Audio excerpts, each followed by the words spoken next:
Welcome, everyone, to the PFF Fantasy Podcast, IDP edition. I'm John Macri, and we are back with one more rookie IDP episode to close out rookie season with a bang. Because today we'll be going over our favorite rookie IDP sleepers to target either late in rookie drafts or after rookie drafts, however we can get them to basically stash them, on our taxi squad as some potential lottery tickets with the hopes of them one day hitting bigs. So these will be our favorite sleepers for the 2025 class. So let's get it.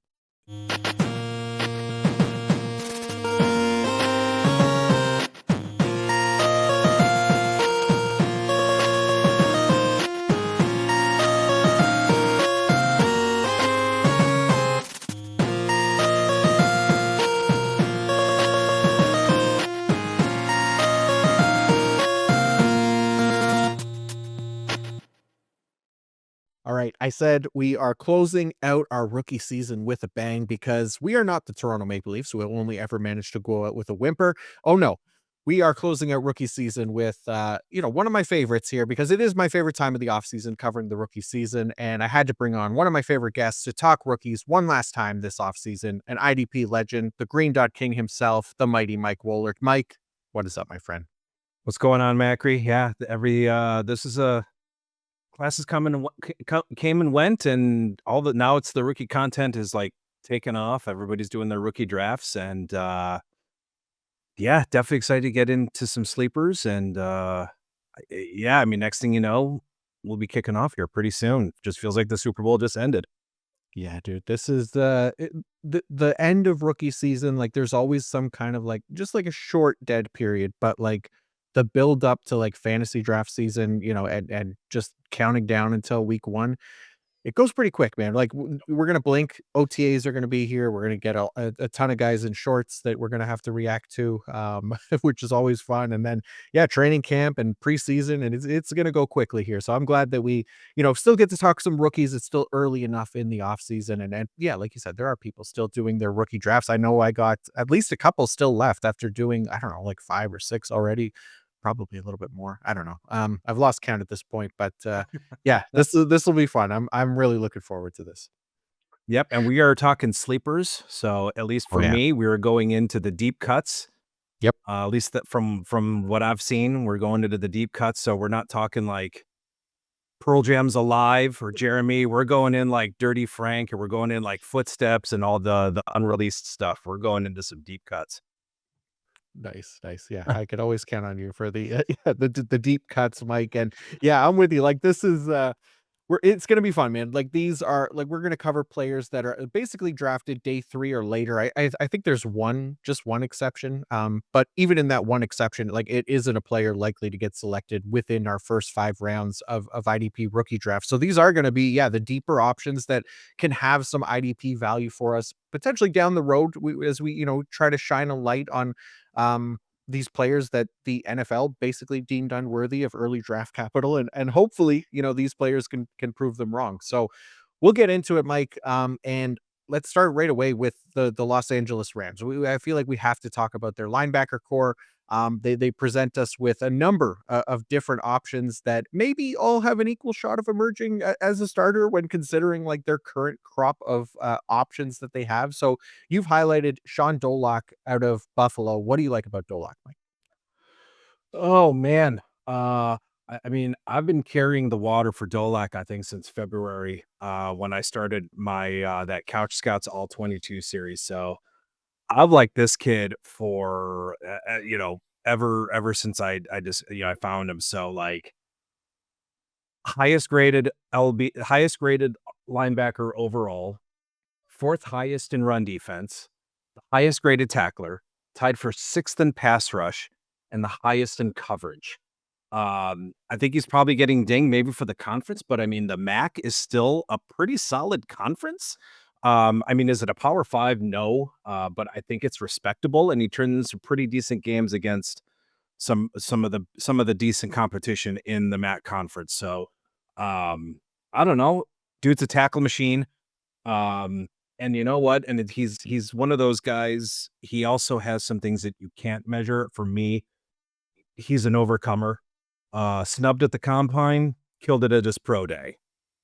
When undrafted, all right.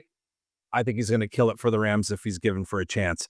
The Rams linebacker room definitely represents a pretty good opportunity. It's uninspiring. I mean, you've got guys like Troy Reeder. They brought in Nate Landman, who on a 1-year deal.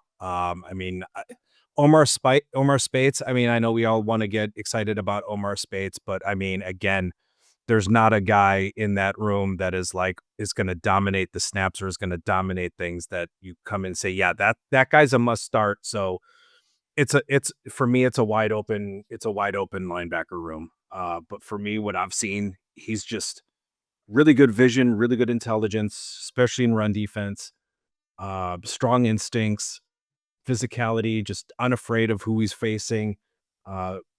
Sometimes at inconsistent pad level, but definitely utilizes his hands. Good first step, takes good angles.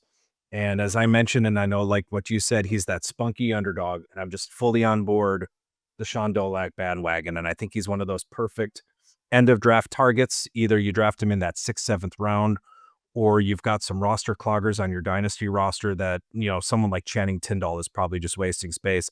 I'm cutting him for someone like Shaun Dolac, who, maybe a year or two, he just seems like a Sean McVay guy. I don't know. It just seems like a Sean McVay guy. So, yeah, I really wish he would have gone drafted. I'm actually surprised. I mean, I'm surprised he didn't. Mhm. But yeah, he's just a tackle machine. Definitely a tackling machine. Yeah, I'm not like sure exactly what the NFL didn't like about him, to be honest. Like everything in his college numbers say like he was pretty excellent. Like sure, he played in the MAC, like you said. He has below average size, but he has experience as a starter. He earned really strong marks across the board as far as PFF grades go as well, especially in 2024, like number one graded linebacker for us in the entire FBS last season, and the highest graded linebacker in coverage last season as well. So it's interesting. Because I have him in the linebacker prospect model. He scores a 6.68, which is high for a UDFA. So it's not the highest ever for a UDFA. That's Tavon Coney, if you remember him, out of Notre Dame. But it's pretty close. He's right there after Coney, who scored like a 6.94. And just the tiniest bit ahead of TJ Edwards as far as UDFAs go. TJ Edwards scored a 6.65. So the problem is like the model score doesn't seem to matter that much for UDFA, since it's basically a complete crapshoot anyways if they do come out. But usually, the best thing for them is a shit depth chart, which the Rams definitely have. So right, like hopefully that helps Dolac's case. And like you said, like none of those guys, Reeder, Landman, Spates, they're probably not going to give us like LB1 upside. Most likely, you never know. But like it feels like this is the kind of guy that if he is going to be, a tackle machine in college, you hope that translates to the NFL. I've talked about it before. It doesn't typically do that, but he at least has some of that in his background where, maybe he can be that high first contact guy, high tackle guy, and emerge there. We'll have to see. But Yeah, yeah, and really good RAS score. If you like the athleticism, turned in a really good RAS score. I think his RAS was right around a 9, 4.55 40, a 2.65 20-yard, and a 1.58 split, 4.2 shuttle, and a 6.9 cone. So agile and athletic. So I mean, it seems like a Rams guy. It just seems like some of the Rams, they kind of seem to go for these RAS scores. But I don't know. I just see also an overcomer who's like, all right, you're gonna snub me at the combine. Here you go. yeah. Yeah, should be a fun one. I'm definitely excited to kind of follow him and see what happens. But I also included a rookie Rams linebacker here because, again, like I'm really just begging for somebody to break through here. I don't care if it's Dolac or Chris Paul Jr., who I put here. I just don't want to watch Troy Reeder or Omar Spates or Nate Landman Nate for Land, another yeah. year, right? As much as Troy Reeder is a great IDP value right now, it is likely going to be relevant for us in 2025. It's so gross, right? And It is very y- gross. yeah, like I guess Spates is somebody that people like and want to see break out. I'm not like the biggest fan, but I get it because he's new, he's young, so maybe he can be what this team's LB1 that we've been looking for. So I guess that's the same argument here for Dolac and Chris Paul Jr. essentially, right? Because yeah, the Rams linebacker room heading into the draft was maybe the most uninspiring depth chart in the entire league, because of Troy Reeder, who was yeah, he's a big winner, as far as IDP veterans go coming out of the draft because they didn't address the position until day 3. But I keep saying it, but if the Rams spent like day 1 or day 2 capital at the position, then that player probably would have been one of the top drafted rookie IDPs in this entire class, right? And, Chris Paul went in round 5. He's still arguably in a decent spot to get on the field as an eventual starter. But, he's another guy, like you said with Dolac, he's coming off a pretty encouraging season. He was the SEC's top graded linebacker overall with an 87.2, and he ranks second in coverage as well behind, only Jihad Campbell in the SEC. So I don't think, he should be overlooked because of the draft capital. He's certainly capable enough of leading this defense as, anyone else is on this roster at the moment, it feels like. But yeah, for those deeper league drafts, Chris Paul is kind of a name that I think we should be kind of interested in for IDPs. He, has his chances of kind of hitting, as far as fifth round guys go, it's a as good of a chance as we're going to hope for. No, Paul, yeah, with Paul, I think if anybody gets the first crack, as much as I do, like, I think Paul's probably going to get the first crack at some snaps because of the fact that he was drafted. Um, so I think that, that's slightly in his favor. But again, a good solid player. I mean, you see the tackles for loss, he had 3.5 sacks. And then as far as his tackling, I mean, didn't miss very many tackles for these high volume linebackers. He didn't miss very many tackles. So, you see some of these high volume tacklers at the linebacker position or the safety position, they're missing like 10 tackles, 15 tackles, sometimes 20. So Paul, very efficient tackler, very violent. And, again, just a very physical, very violent tackler. Um, I've seen plays where he's just like, he just throws you down and you're like, you're not getting past me. So, but yeah, I do like Paul. He is again a good, if you miss out on, those top 3, 4, 5 linebackers, Mhm. and Chris Paul was available in like that 5th, 6th round, I think he's a pretty decent consolation prize. And I think we'll definitely have a chance to develop and, we'll kind of see what happens. But no, I did like Paul. I think pre-draft, I had him as my LB8, as my linebacker 8. And that's kind of where I'm comfortable having him. Even post-draft. I think it's a good spot. Again, like we said, a good linebacker room to take advantage of. Yeah, feels like it. Now, speaking of this linebacker room, Mike, I have a conspiracy theory regarding the Rams linebackers that I want to run by you, and this is 90% I would say just me putting it out in the world, hoping that it manifests into existence. Probably like 7% just me being like a hopeful idiot, and then 3% that maybe it actually happens. But the Rams drafted edge defender Josiah Stewart in round 3, 90th overall. Now he's an edge, right? But a very undersized edge. He's like 2nd percentile in height among edge defenders, 13th percentile in weight. So my whole thing is, what if there's a plan to convert him to more of an off-ball role? And maybe not even in a full-time role, but I think like he could be the kind of weapon in that Frankie Louvu type role where they can use him on, I guess, use him off ball on rundowns because, he is big enough to fit those gaps on early downs and then moving down to the edge on passing downs and getting after the quarterback. Because look, we've been talking about it. Obviously, there's a need at linebacker. And then if you can run, verse Byron Young and Josiah Stewart on passing downs, like that could be a pretty nice um set of weapons to throw at the opposing quarterback. And I mean, this guy, he had a high end pass rush grade at Michigan, elite metrics across the board, 94th percentile pass rush grade. So look, I'm not a defensive coordinator, but I'd feel very tempted to run this strategy if I was, especially if he shows anything in camp and you are looking for ways to get him on the field. Like, I don't know, Mike. As far as conspiracy theories go, Mike, on a scale of 1 to 10, can you get behind this one? Do you feel like there's any hope here? He doesn't have a lot of experience at off ball, but he definitely has more of the size, I think, to fit that. That is not where I was expecting you to go, but no, I mean, now that that's not what I was expecting. I don't know where I was expecting you to go. You gave me a little bit of Anthony Jeselnik here. You kind of led me up, and I was kind of like, okay, this is where you're going to take me. You took me into a completely different direction. So, no, that I guess that makes sense. It could make sense because like everybody's like, okay, well they have Jared Verse, they have Byron Young, they had Braden Fisk. Why would they draft another edge rusher? So does make sense. Um,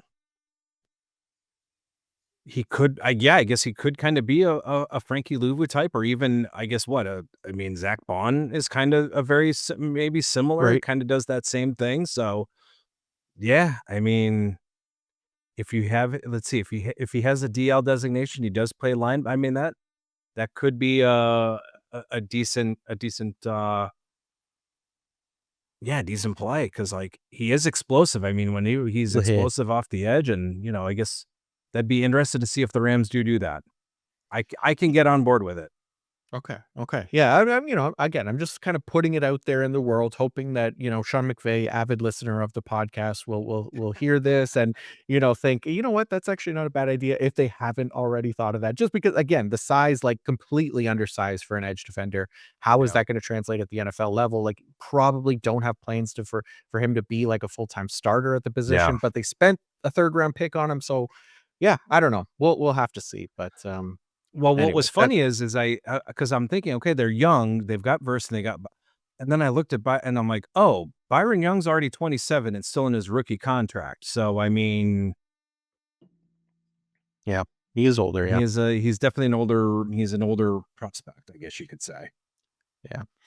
Yeah, there's definitely a number of ways they can use him, but he's interesting to me, Josiah Stewart. But let's transition from one edge in Josiah Stewart, or maybe edge, to a couple more edges that make the sleeper list for us. Mike, you've included LSU edge Bradyn Swinson, who goes in the 5th round to the New England Patriots. What did you like about Bradyn? Boy, an un, it's funny. He was really one of the more underrated pass rushers of the class, but again, it was a really deep class. But I mean, he ranked 5th in pass rush grade among the edge rushers who played at least 50% of their team's defensive pass rush snaps. So pre-draft, he is my DL edge 9. I bumped him up a little bit to my 7, but it's pretty funny how somebody that had 60 pressures and a 19.2% pressure rate fell to the 5th round. And this is SEC competition. So I mean, you know, David Walker in Central Arkansas, where wherever he came from, playing against kind of not. This is the SEC, so I mean, again, and also ranked 3rd among the 2025 class in win rate in true pass set. So true pass set is basically you're kind of throwing away screen passes, throwing away throwaway passes, just tossing the ball away. So you're kind of taking out those play actions. So things. So I think it's a little bit more of a true pass rush as far as I'm concerned. So, Mhm. people probably have their opinions, but a 34.1% in true pass set. And that was just behind Elijah Roberts, another edge that I liked, and Abdul Carter. 8.5 sacks in 2024. He improved his TFLs to 1 per game. And tackles for loss, I think, are also becoming a pretty good indicator of edge rushers and edge rush success. I think his counting stats and his raw stats, I think they still kind of underscore the ability for him to be a disruptor. Really good mix of explosiveness and power, good pass move set. Needs to refine his run defense, but he did improve as the season went on. And then just kind of develop some of those counters. But again, he kind of reminds me a little bit about Josh Sweat. He's got a good, I think he's got a good path to snaps. Kayvon Chaisson is not, I'm sorry, not only is he not Max Crosby, he's not even Malcolm Kuntz. So and he's on a 1-year deal. He becomes a free agent at the end of this year. Anthony Jennings becomes a free agent at the end of 27. So I think Vrabel was licking his chops. It was like one of those instances where like you're in a fantasy draft and it's your turn and you're kind of looking like, wait a minute, this guy's still available? I didn't even expect him to be available. So I think he had to have been licking his chops and like, okay, this guy's available and I can pair him with Harold Landry or Keon White, and I've got a really good edge rusher. So I really like the spot for Swinson. I liked what I saw. I liked his traits. Good paths to snap. So, and again, a guy you can get late in the draft. He ranks well above guys like, for me, if for the edge, definitely I'm taking him over Jalen Walker and Michael Williams. And actually, with the way Jalen Walker and Michael Williams are being taken, it's not even a choice for me because those guys are long gone. So I don't even have to make the choice. But for me, anyway, if I was given the choice between Swinson and Michael Williams, I'm taking Swinson every day of the week and twice on Sunday. Yeah, it's a good point. Like he's definitely interesting, right? And like you said, like New England, they really have this yeah, I guess another interesting mix of edge options right now, right? Like they brought in Harold Landry, Keon White played well last season, Anthony Jennings, he's been solid. And then they brought in, yeah, like the other former LSU edge there, Caleb Von Chason. But like you said, not a wartime consigliere, Caleb Von Chason. So it's not like it's not a terribly bad path to snaps for Swinson. It's just crowded with like a lot of names, at least for year one, right? Like it reminds me of, when I was talking with Kyle on our rookie linebacker pod a few years ago now. I can't remember who the player was at the time or what the team was, but it was like this similarly mid stable of guys in the way of whatever the rookie was that we were talking about, which we compared to something like instead of fighting off one horse sized duck, he's got to fight off like 50 duck sized horses, which um isn't impossible. It's just it's a pain in the ass. So I don't know why I like that analogy at the time. It's not great, but that's what Swinson's situation in New England kind of reminds me of right now, right? Like, but like you said, like decent pass rush metrics coming out, even if he is, a bit smaller, I guess, as far as the position goes. At least that's the way he showed up on mock draftable. But yeah, I wish he would have done a little more prior to 2024 since like he had been in college since 2020. He was teammates with Kayvon Thibodeau at Oregon for a couple years, but somehow just 22 years old. So there's a lot more hope, I think, for him than if he was like a 24-year-old and took that many seasons to break out, right? So I definitely get it why, the production didn't really come until that final year. But yeah, I think he could be definitely somebody to watch here in New England as that depth chart kind of thins out over the next couple of years or so. Yeah, and Keon White, he started out like a house of fire last year, Yeah. but then just I don't remember if he just got hurt or if it was just like just his production tanked. Yeah. So this might be kind of like, okay, if they can't get what they can out of him this year, maybe they move on next year. Or like I said, Chase on just a 1 year deal, and it's not like they signed him to a ton of money. So but no, it was definitely just, I guess if you want to say it would, instead of, what's the big topic, the 100 men versus gorilla, it's the gorilla versus 100 men. So I think it's the gorilla versus the 100 men probably also you could also take into effect. Sure. I don't know. I've been fascinated by the 100 men versus the gorilla theory and the 100 men versus gorilla. And I didn't even know how it came about, but I got into the rabbit hole. But I did see one thing, and I know we're totally off on a tangent, No, but go for but it. the funniest one I saw was 100 Waffle House employees could take on a gorilla. I'm like, okay, there's probably the one. That's probably the one right there. 100 Waffle House employees against a gorilla. Yep, that's probably the one. Oh god. Oh my god, that's wild. So, yeah, man. I'm sure 100 people could take on one gorilla. I just don't want to be one of those 100 people I'm to not try be it no, because it I'm only not takes getting in the one first swing wave. and you're done. Yeah, no. I'm not in the first wave because the first like 20 are dead. I'm sorry, the Yeah, first you're 25 screwed. are just dead. They're gone. So I'm Yeah, not part of that yeah. first wave. Yeah, no, I'm Nope. not looking to be a part of it, but, I wish everybody luck in Yeah. that fight. Yep. Mostly the gorilla. Yeah. Oh, the Alright, AI renderings are hysterical. I think I've seen a couple of them, yeah. Oh, man. Alright, let's go to, another edge now, another day 3 pick. I'm gonna go with, Jack Sawyer out of Ohio State, now of the Pittsburgh Steelers. So, pretty good player, and this one, honestly, he just feels like a Pittsburgh Steeler type pick as well. Like, he was being projected as, like, a fringe top 50 pick early on in this year's, like, pre-draft process according to, like, consensus mock draft. So, I think the slide to the 4th round was a little bit surprising, but, also kind of a great value for a team that has a lot of success in developing defensive linemen. And, that definitely needs to be clear here. Like, this is a developmental pick, not one that we should expect immediate IDP production from. And more than likely, like everyone else on this list, like he's gonna be a taxi squad stash, right? Because Obviously, TJ Watt, Alex Highsmith are high volume edge defenders, workhorses at the position who aren't likely to cede snaps to a rookie. And then even Nick Herbig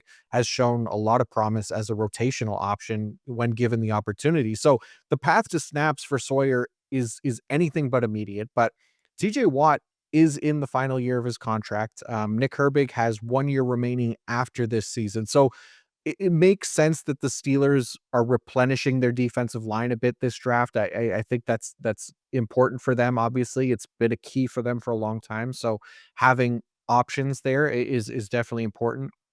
And if you look at Sawyer, like you're going to have to be patient for him to get on the field, to make a consistent impact. But he has the type of profile that I think the Steelers can benefit from because he has, I think, this every down ability. Right? He has below average arm length, but both him and Herbig and Highsmith really all had the same knocks coming out of college. They're all like below average arm length guys, but it didn't hamper their potential at the next level. So, really strong run defense grade, 92nd percentile for his career, coming out of college, but 91 career pass rush grade is 82nd percentile.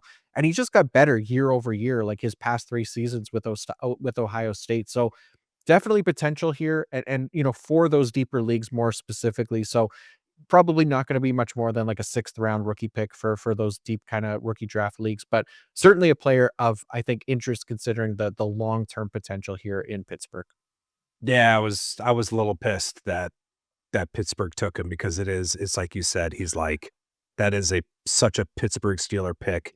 I was even pissed that they took Will Howard because that was someone I wanted the Browns to draft because I'm watching both Jack Sawyer and Will Howard dominate the CFP.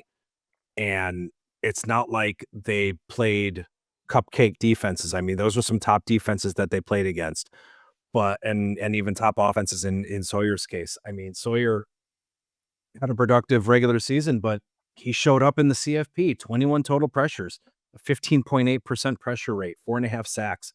PFF, you guys graded him with a 82.5 run grade in the playoffs. So I mean, those are big games, and he had a really, really strong, playoff.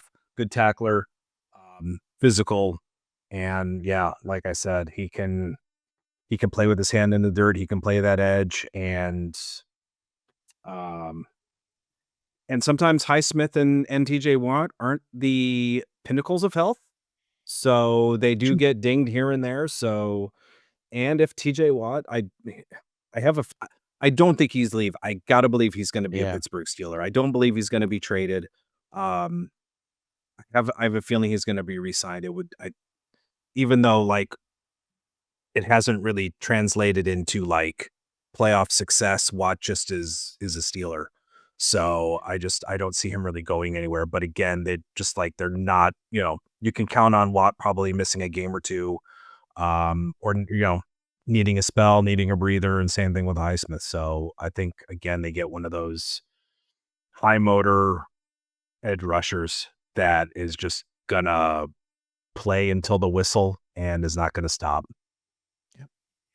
Yep, makes sense, man. Yeah, we'll see yeah, I'm with you. Like Watt, it doesn't feel like he would ever leave Pittsburgh, but I just wonder like if they do go like full rebuild mode, like they still don't have a quarterback this year, so I can't imagine they're going to be very successful. We'll have to see, but I mean, Mike Tomlin has dragged that team to the playoffs quite a few times, so we'll Oh, see if he can seriously. do I it mean, they were again. supposed to finish last in the North and they made the playoffs. Yeah, So I mean, yeah, yeah, it just crazy. you don't you yeah, it's I mean, it's draft purgatory because you make the playoffs and you're drafting in the middle of the rounds. Yeah, And you can't really replenish elite talent, but they know how to find the talent. yeah. That's the thing. They know how to find the talent. Yeah, they have been, yeah, very good at that. So, yeah, so that's Jack Sawyer. So now we've covered some linebackers, we've covered some defensive linemen. Let's give some love to the safety position. Mike, you've included Kevin Winston Jr. out of Penn State, now of the Tennessee Titans. What's got Winston Jr. as a potential IDP sleeper in this class for you?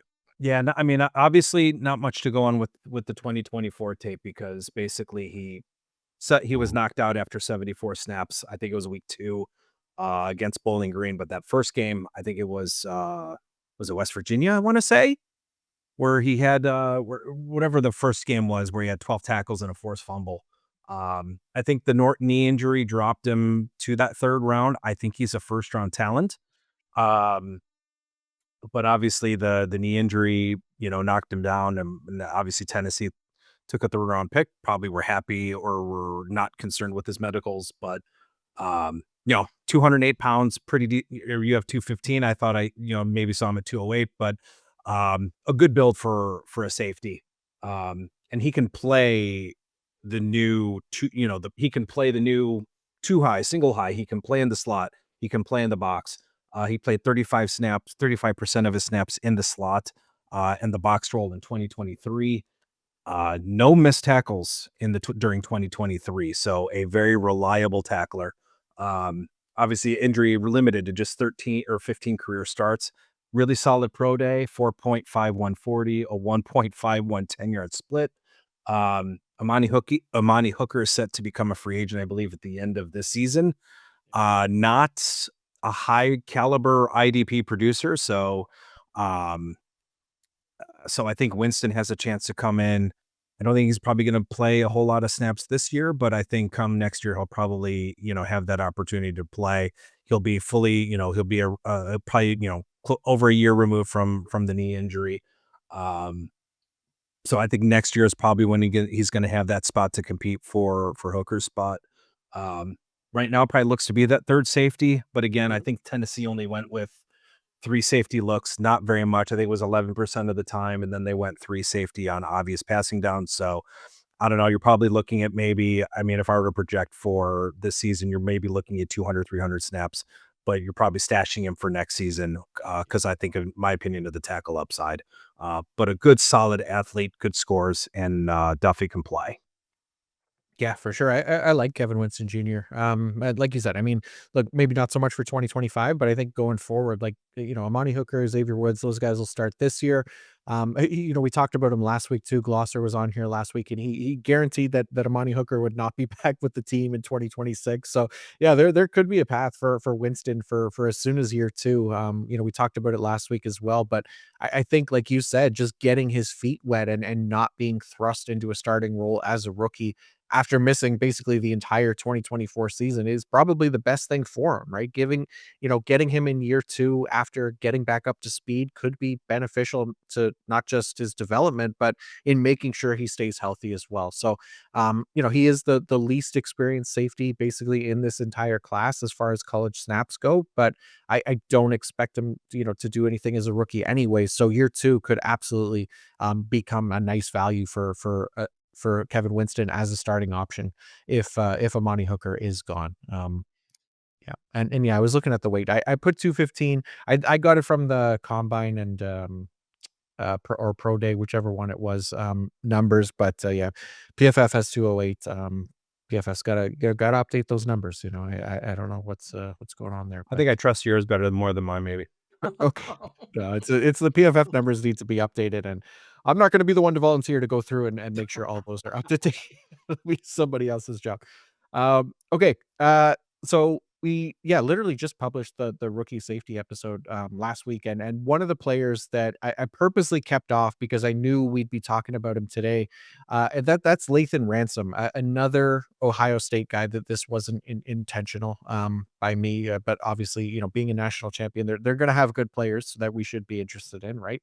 And Lathan Ransom going to the Carolina Panthers is interesting to me. So a big part of it is that the Panthers safety group was one of the thinner units heading into the NFL draft. They brought in Trayvon Merrick as kind of the lone, like, clear, obvious starter. And then after that, it's a potential battle between, Damani Richardson, who was a 2024 undrafted free agent, and Nick Scott, who, former 7th rounder who has, I would say, struggled on multiple occasions when giving a starting role in other defenses. So the Panthers spending, I think, 4th round pick on Ransom, it gives a stronger investment, first of all, to him than either of the other 2 options, which I think is going to be, one of his biggest edges to getting on the field sooner rather than later. So he does have some experience as a starter. He's been a starter for 3 straight seasons at Ohio State, and through his career, he's delivered solid PFF grades pretty much across the board without any real glaring weaknesses. So, for IDP purposes too, he spent 30% of his college snaps in the box. He's gained some experience around the line of scrimmage, which I think gives Trayvon Merrick the chance to play his more natural deep safety role with Ransom kind of rotating down a little bit more often. So has I think a decent shot to get on the field as a rookie by outperforming Scott and Richardson. So for me, like, he's one of the day 3 bets at the position that I'd like to make in rookie drafts. Like, yeah, I mean, again, 6th, 7th round, we're talking here, and post rookie draft and stuff like that. So there's not going to be a lot of day 3 safeties that I like, but Lathan Ransom definitely kind of fits the profile, and the depth chart adds up. So I like the chances here of him becoming IDP relevant for us, if not this year, by next year. Yeah, I had him as my second. I think I had him as my DB2 pre-draft.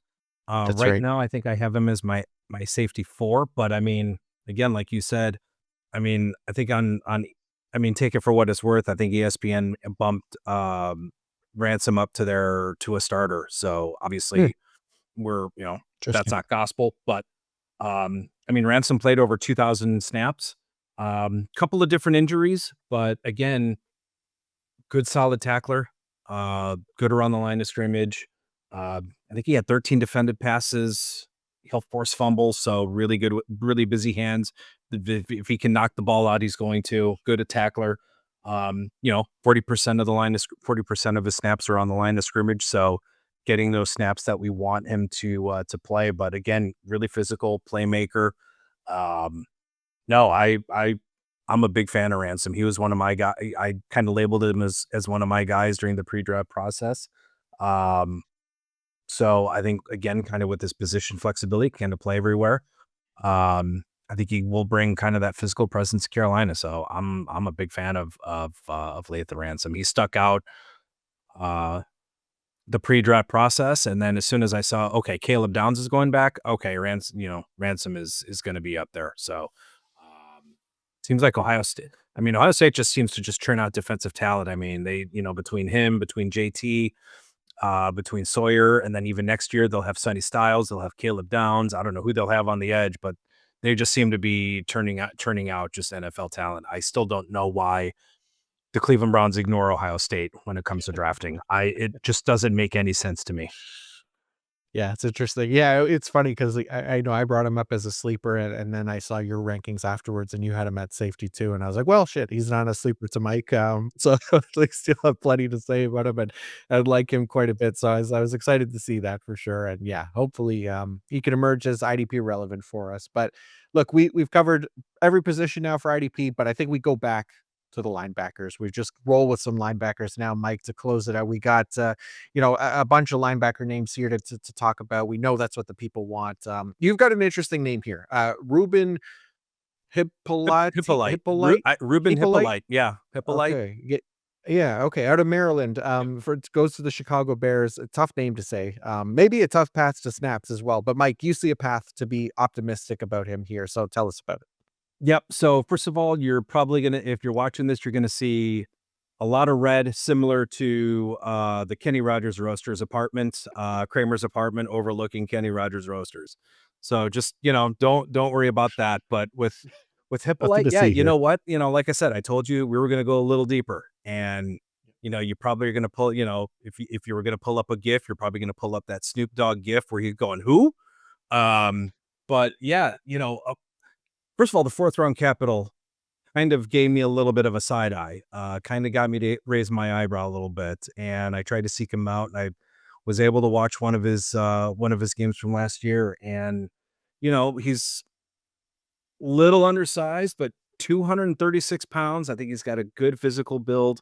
I think maybe if he was over that 6 foot mark, maybe he goes in the third round. I don't know. Or maybe he's a little bit more known, but I think he's probably going to make his mark in special teams. But what I thought was really interesting is that he was the first ever player to get drafted and not get a combine invite. So I don't think he got a combine invite, and he was the first. I read it somewhere, first ever player to get drafted while not receiving a scouting combine invite. Um, but he turned in a pretty solid pro day. He had a 4.42 40-yard dash, would have probably led the linebacker group at the combine. But again, watch some of his tape, and I think he would have tested well in the drills. 46 starts, really good read and react, good lateral movement. I think sometimes because of his size, he will get kind of swallowed up or he'll get stalled by kind of those climbing offensive linemen. But again, pretty good tape that like I said, I think he would have showed pretty well at the combine had he gotten an invite. But Tremaine Edmonds has kind of been a bust as a big free agent signing. He's a free agent at the end of 2027, and I believe there's an out on his contract in 2026. So there is a little bit of could be a long-term play, could pan out, could not, but I think he's worth a speculative ad in some deeper leagues. Again, if you've got kind of those roster cloggers, if you think, all right, these guys are probably not going to do anything, I think he's, a pretty solid tackler. And I think next year or two, if they do decide to move on from Tremaine Edmonds, and I believe he's been talked up. I think Dennis Allen really liked this kid, so he was really Hmm. talked up. And if you're being talked up by these coaches that are drafting you, I think there's something to that. And again, fourth round is, I mean, that's pretty decent draft capital these days for a linebacker. Yeah.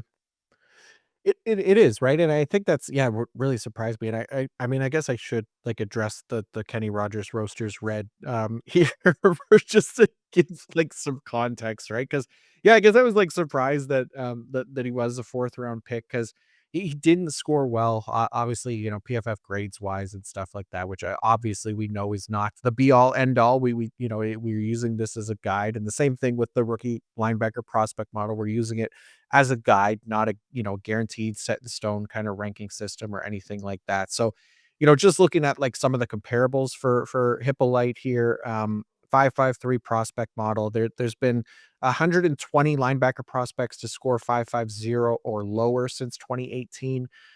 Unfortunately, only 2 have been IDP relevant so far. Quincy Williams is one of those 2. He had dog shit college numbers, but also found, high-end NFL and IDP success in 2023, right? And the other is, our guy Hanky Two Toes, Henry To'o, though, it's been limited success, just top 36 finish to his name. But some of the other day 3 guys in that range are guys like Owen Papo, Christian Sam, Cameron McGrone, Kamal Martin, Cam Brown, Darian Beavers, like those are his kind of closest comparables. So that worries me. But again, I'm not again using the model as a guaranteed system to say who will and won't hit, just more of a guide to identify the archetypes that we should be targeting, I guess. So you never know. Hippolyte, like he could be that, an outlier like a Quincy Williams or a Henry To'o.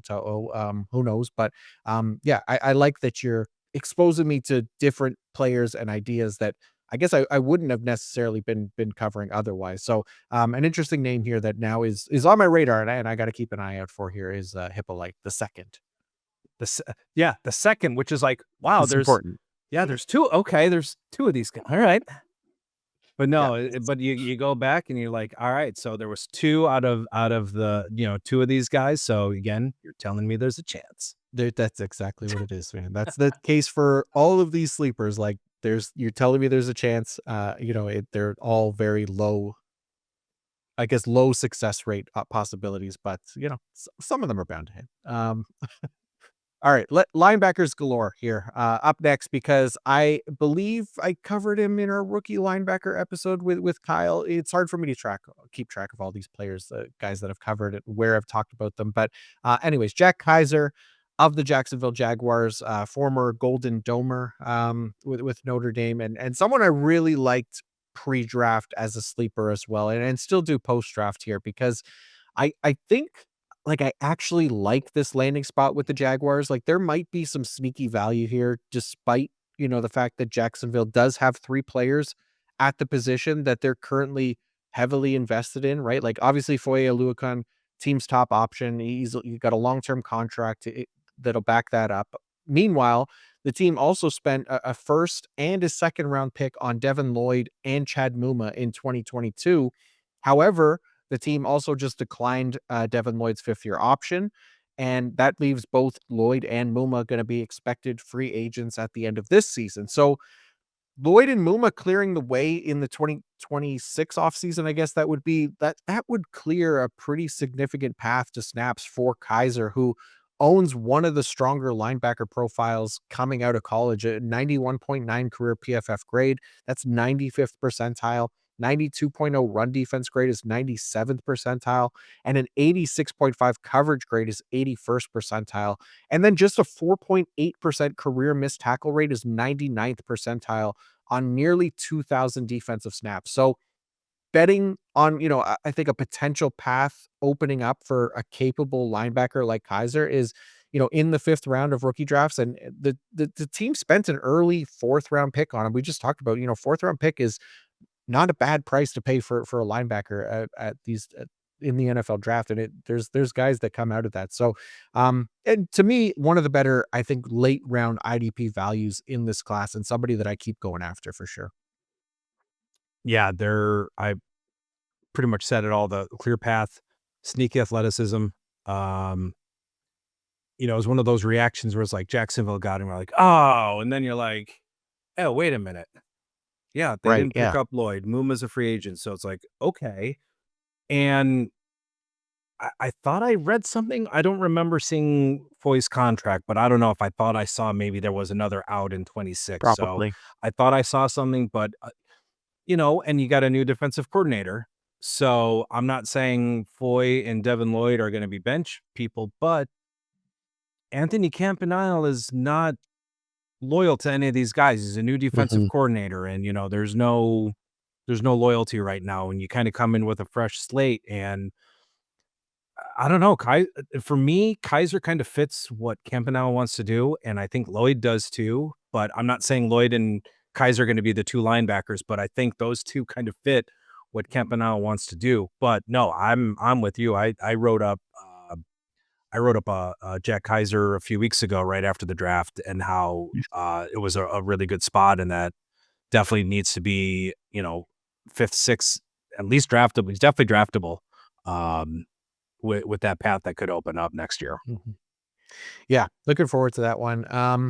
Okay, Mike, we've got to talk about the Las Vegas Raiders linebacker room, because as of right now, this is a group currently led by none other than Devin White at the moment, at least until the coaching staff realize that this guy's a liability. So we have to keep an eye on who the next guys up might be. And you've included 7th round pick Golden Gopher Cody Lindenberg. Tell us about Mr. Lindenberg, who can hopefully sink Devin White stocks like the Hindenburg, Mike. So yeah, with Las Vegas, I think a Landon Roberts, I think, is going for at least me. At least I'm hoping. I think a Landon Roberts is probably going to be the guy. That's how I'm looking at it. I think Carroll likes his vets, so I think Roberts is probably going to be in line. But yeah, no, Devin White. I think they're going to realize what Philadelphia realizes. Devin White he's Devin White. He's not. He's far removed from that rookie year, that really good rookie year. But this is another linebacker room similar to the Rams, where it's a collection of some guys. Amari Burney, I think, is no longer with the team. I think he got claimed. I think he got claimed to it. He's no longer on the Raiders. I think a team claimed him not a few days ago. So one of the Amaris is gone. I think Amari Gaynor is now getting hyped up, but you've got guys like Amari Gaynor, you've got Tommy Eichenberg, who was drafted last year. Yep, as you said, Devin White, and then you've got a Landon Roberts. So this is a room again, kind of primed for the picking. And Lindenberg, kind of another guy that I was watching in February, kind of struck out, and then as soon as he kind of landed in the Raiders, I did a little bit more looking on him pre-draft, post-draft, but he had a leg injury that cost him most of 2023, but a career year in 24 with 94 tackles, 5 tackles for loss. He was a team captain in 23, even despite being sidelined. But yeah, I mean, you've got Landon Roberts, you've got Devin White, Luke Masterson, Amari Gaynor, Tommy Eichenberg, and yes, they brought in Jalen Smith. The Yes, ghost of that Jalen that Smith. Jalen Smith. So I mean, I don't. So I think the roster depth, I think at this point, once they realize, okay, this is Jalen Smith, I think they might be fast tracking him to maybe development, maybe play some of these guys. I think the scheme kind of favors him. So, I mean, I think he fits into Patrick Graham's scheme. But again, I think the more important thing is the path to snaps. I mean, I know he's a day 3, but I think the competition for that LB2 between White and Smith and Gaynor, that's definitely going to be the one to watch. But I mean, just looking at him on tape, he's intelligent. Again, a good team leader, good tackling fundamentals. A little bit slower a little bit slower, 4.7140, but really good instincts and takes really good paths and really good angles. And he does have a little bit of a good burst and hits those gaps well. So really good eye discipline, really good pursuit. So yeah, I mean, you're probably not getting anything out of this year, but he's going to be definitely one of those potential waiver wires. If you're making some in-season trades, I think he can be someone that if someone drafted him, you could like kind of throw in, hey, do you want to just throw in this guy? I mean, he's only a 6th or 7th rounder. So, and then, just some late round picks, like Dre Greenlaw was a 5th round pick. Matt Milano was a 5th round pick. Foy was a 6th round pick. Jamie and Sherwood, 5th round pick. And he just signed a huge contract. So again, some of these later day 3, there is a little bit of of a track record of some of these guys producing. So definitely someone worth monitoring. Again, we mentioned some of these roster cloggers that really aren't doing much on your roster. If you got a DB that is just not going to do anything, that you don't think is going to amount to anything, and on your taxi squad, or just someone that you can just kind of throw away, definitely worth if you need some linebacker depth in hopes of a good lottery ticket. Like I said, I think Cody Lindenberg is one of those guys that has the potential to pay off. Yeah, look, I mean, as far as like 7th round picks go, like I don't mind going for one like Lindenberg because, like you said, the Vegas linebackers are hot garbage. I'm rooting for Jalen Smith. I hope he can make a comeback and look good. But yeah, I mean, like Devin White, Landon Roberts, I don't really care. And look, Lindenberg, not an amazing prospect by any means, obviously, which is why he went round 7. But like you said, like he's a high end tackler.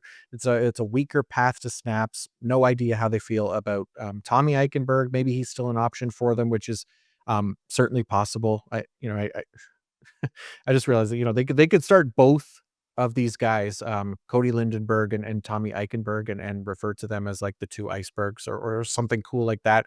Oh, They damn. did. All right. Well, no, damn. All right. There we They'd automatically be all pro shoo-ins if that was the case. But what the hell do I know?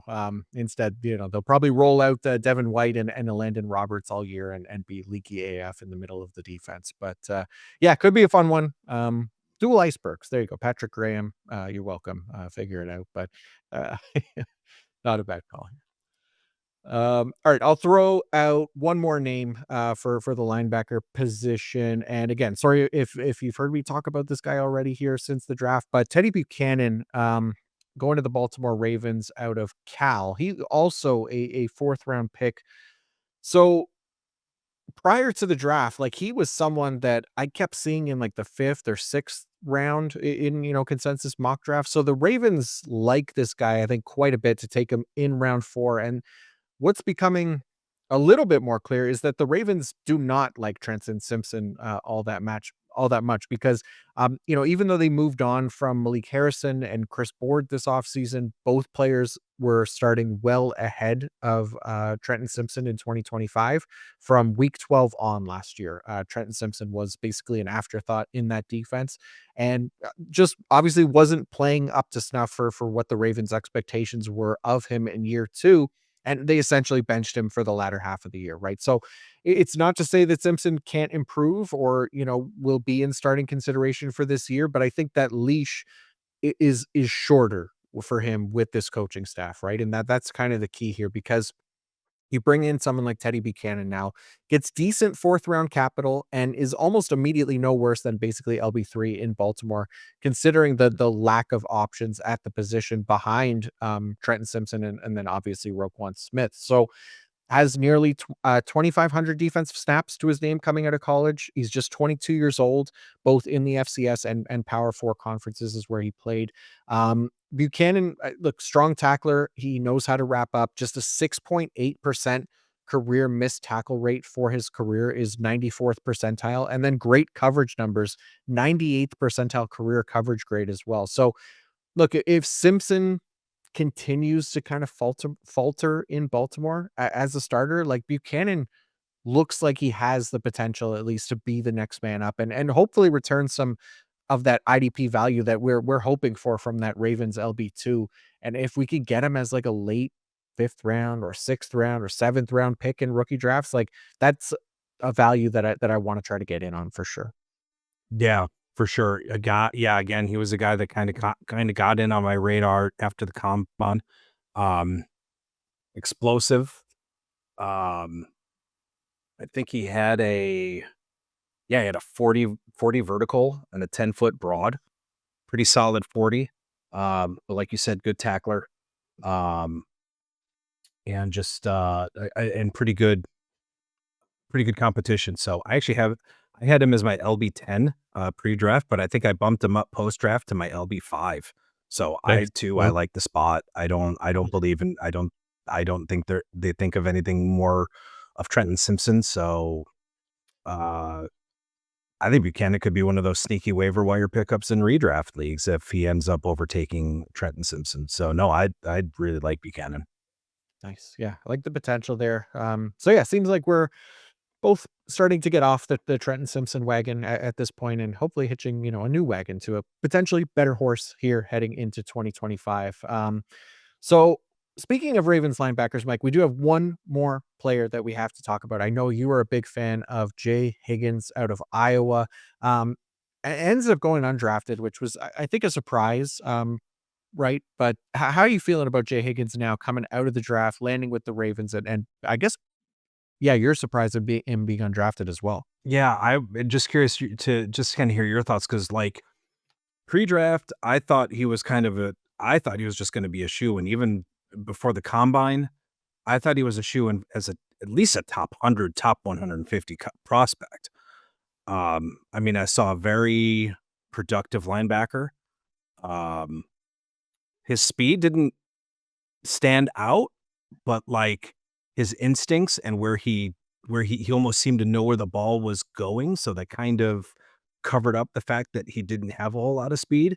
But even going into the combine, I'm thinking, okay, he's probably going to run probably a 4.7, a low 4.7. But like he ends up running a 4.8, like a 4.82, but it looked like he was running hurt. So like I don't think his agent did him any favors telling him having him run. I think his agent should have told him don't run. I was expecting him to fall to maybe the 6th or 7th round. I just did not expect him to go to just not get drafted. But I don't know. I see a productive linebacker. I mean, a guy who can play, good PFF grades, um, production in the Big Ten. So again, not, it's the Big Ten. So, I mean, a decent size, but I'm just curious to what you think of him. I don't know. I was very surprised that he went undrafted. I don't know. I don't like the landing spot. I think when I kind of, I think he I think it might take a few different zip codes or destinations for him to maybe latch on. I don't know. Baltimore might end up being good for him. I mean, it's a good veteran locker room, but there's again, it's the depth and the path that has me worried. But I don't know. I saw a good football player um, that I think might have gotten a disservice by running the 40. Yeah, I'm with you. Like I thought that he did enough in his, college career to at least get drafted, right? I mean, we even covered him pre-draft, Kyle and I. We were, looking at some of the basically the top 10 consensus linebackers, according to mock drafts, and he was in there. I mean, we covered him and I think we talked about it on there, like why the hell did they let this guy run? Because it obviously killed him, right? Like the NFL as a whole, they're junkies for athleticism, and right. We knew this was going to be a big hit to his draft capital with as him testing as poor as he did. So I still like a lot about what he was able to produce at Iowa over the past 2 seasons, specifically as a starter, right? Back-to-back seasons with at least a 90.0 coverage grade. Obviously, a high-end tackler, but, um, even the missed tackle rate, just 9.1%. That's an 83rd percentile mark since 2018. So yeah, he's small, he's unathletic relative to his size. So that, very clearly why he didn't get drafted. But everything else, like including our stable metrics here, like he scored really well. Um, but again, like any UDFA, it's a crapshoot at this point, right? But Yeah. yeah, one I don't mind gambling on, and like in super deep leagues, I'm obviously gonna go after Teddye Buchanan first since he has the capital, which should give him a leg up on the competition. But again, like if they hate Trenton Simpson, like it seemed like they did last year, then Higgins pats the stamps maybe isn't all that bad, but he, of course, has to make the team first. So we'll see how that shakes out. But yeah, just I guess I was surprised as well that he did go undrafted, but it's again the athleticism bias of the NFL knows no bounds. So it's unfortunate for poor Jay Higgins. I think his agility saved him because I think he went from like a 1.8 RAS score to like a mid 3 because I think his agility saved him because I think he actually ran a pretty good shuttle and a pretty good 3 cone. But again, like you, I mean, I'm seeing on on tape, I'm seeing a good football player. The PFF grades are in the 90s. Yeah. So I think he is the bizarro Shamar Stewart. Production over traits, Maybe, where yeah. Shamar was traits over production. So I think he could be kind of that bizarro Shamar Stewart. So I we'll like see, it. production over traits as traits over production. So I don't know. But yeah, I was curious to see what your thoughts on him was because like I said, I saw a top 200 football player in the draft. Mhm. Yeah, yeah, it's an interesting one. I'm with you. I like him. Rooting for him. Hopefully he makes it through and proves the NFL wrong. But yeah, it's not an easy path, obviously, with for any undrafted free agent. But Yep. yeah, like we said, it's not an easy path for any of these guys. That's why they're sleepers in the first place. It's low success rate shots that we're taking, but when they hit, could churn out some nice value for us for fantasy league. So that's what we're hoping is the results from today. Hopefully you could find some hidden gems in the list that we've gone through. But that is going to do it for us today, Mike. Thank you to everyone for tuning in. If you would be so kind to like and subscribe to the channel, we greatly appreciate that. Or leave a 5-star review on Apple Podcasts. But Mr. Mike Woellert, thank you as always for coming on and dropping knowledge on us. It is always a pleasure to chat, my friend.